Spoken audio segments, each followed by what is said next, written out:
We want to commend Ray, South Carolina, the fans, the program, Michael Roth, Matthews, the kid that threw at the end. I mean, there's just a dynamite program. It probably means a heck of a lot more for me personally for us to have won this national championship against Ray because I know what he's done there in the time that he's been there, and it since just kind of validates what I think these guys have been this year, and that's a pretty good team because Ray Tanner in South Carolina is a very, very good team. So we're very thankful, very fortunate, very blessed, and I'm extremely fortunate to have coached this group this year. I mean, it's full of intangibles. They really were easy to work with, and for 3 years they've been this way. They've just been a joy. I mean, how many times have I told you I love suiting up with you guys? I said it today before the game, and I really do. I like suiting up with young guys that go to class, go to study hall, hustle on the field, clean up the clubhouse on their own. Never an issue on the road. Just a joy to be around. I'm extremely fortunate to be in this profession and work with young people like this. I give both teams a grade of A. I was a high school coach way back in 100 years ago, and went to a Division II school called Cal State Dominguez Hills, and nobody even knew where it was. I remember the first 37 recruiting calls I made, they didn't even know who I was. Is it a junior college? Is it Domingo Hills? These are great ones to win and tough ones to lose, and I've been on both ends. I just thought it was a great college baseball game. We got a big hit in the ninth. Michael Roth's a legend. He's as good as I've seen in postseason. Seriously, their closer, my God. I will go to bed tonight if I do sleep. And know in my heart that we're fortunate enough to win against an outstanding pitching staff and an outstanding program. In the ninth, I got another at-bat. My first at-bat, I had a chance to put us up by another run, popped out to first base. And then in the ninth, I got in a 1-1 count, I believe, and I was sitting on slider. I got it and rolled it over through the third base line, and got the run in. I tried to keep the game small, and I knew we had runners in scoring position, and I was just trying to get a hit. Oh, ye of little faith, I was going to pinch hit for him. Man, that right-hander's tough. And I was going to pinch hit for him, and my assistant coach, Matt Siegel, looked at me, and I looked at him, and he shook his head no, and I went, okay, I'm a guy. I'll go with the guy's gut. So I'm really proud of Trent, Riley Moore, Matt Troop, Tyler Crawford, Joe Maggi. I'm really proud of those guys because if there's one thing I've learned in this profession is this junior class had expectations. They came in and wanted to be in this position today. They really did. Now, could they accomplish it? There were some days when I wondered, the way they were going about things. Not them, but the game. The game is a vicious game, and it wasn't being very kind to them at times. But they came in with the junior class had a tremendous vision of accomplishment this year. And for Trent Gilbert, Riley Moore, and those guys, key guys, they have to kind of jump up. I mean, they couldn't be freshmen this year. That's basically what I'm saying, is these guys cannot be freshmen. And I know there were a few times, I'm sure Trent will tell you that I encouraged him verbally at practice. And Riley Moore and some other guys, just a loving way of saying you got to find another gear. And I said that only because it's a junior class that wanted to be here. And for them to do what they've done, I mean, he got a big hit against St. John's, got a big hit tonight. Real proud of these freshmen. Did you think it was an advantage after you clinched last Thursday to be able to see South Carolina? Helped us. I'm not going to sit here and lie to you. It did help us. I mean, we had videos, it's the modern age, in the SEC. I was at Florida, a lot of TV games. When you're able to sit and watch and really kind of bear down on it, it did help. We had a pretty good pitching plan. Now, whether we could execute it or not was another story. But, boy, to Connor Wade's credit and to James Ferris' credit, I mean, I joke with our guys whenever somebody plays well, I say, you're my favorite player. James Ferris is my favorite player. But right after him was Dixon and Gilbert. But James Ferris really executed our pitching plan. On paper, the 08 team is probably as good, if maybe not better, because of their bullpen. I had 2 first-rounders, man, from the 6th inning on, a potential another first-rounder in Jason Stoffel.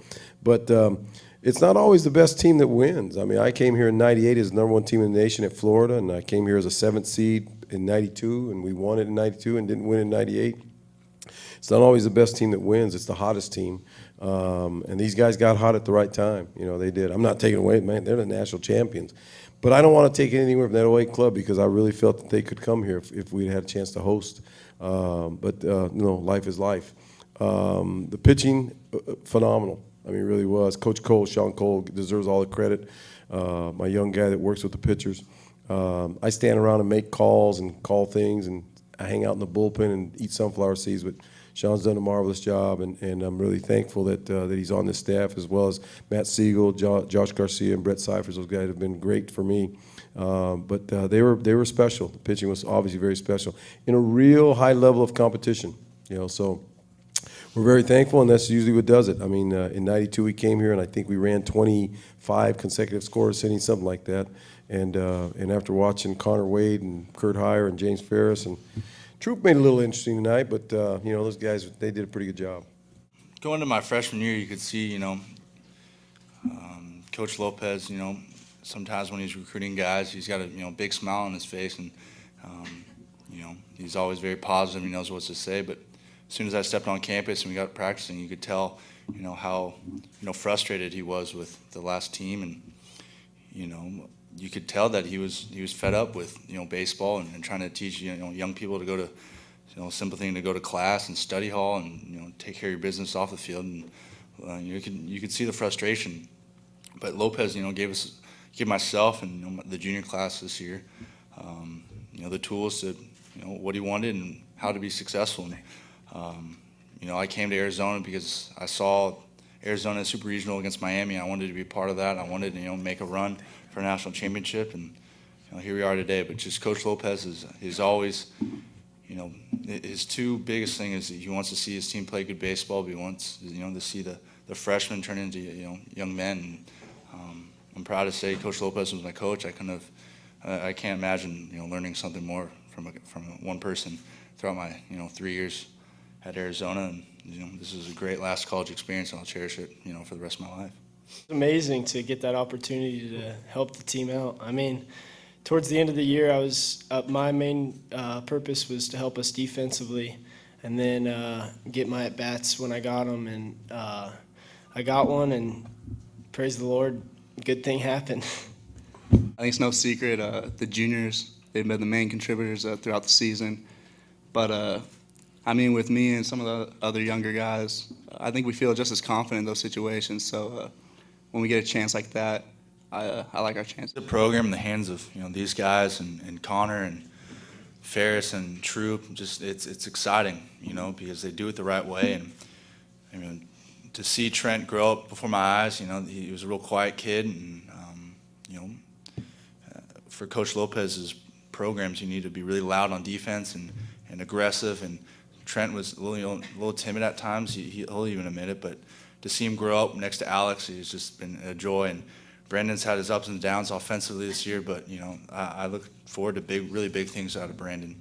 His batting practice is as impressive as anyone's on our team, and his work ethic is bar none one of the finest on our team. So to see the program in the hands of young guys like this is just it's very promising for Arizona, and for young guys in high school to see Arizona on the main stage and to win a national championship, that can only help recruiting. So I look forward to Arizona baseball and myself contributing to the program, whatever Lopez needs, and it's an exciting time for Pac-12 baseball.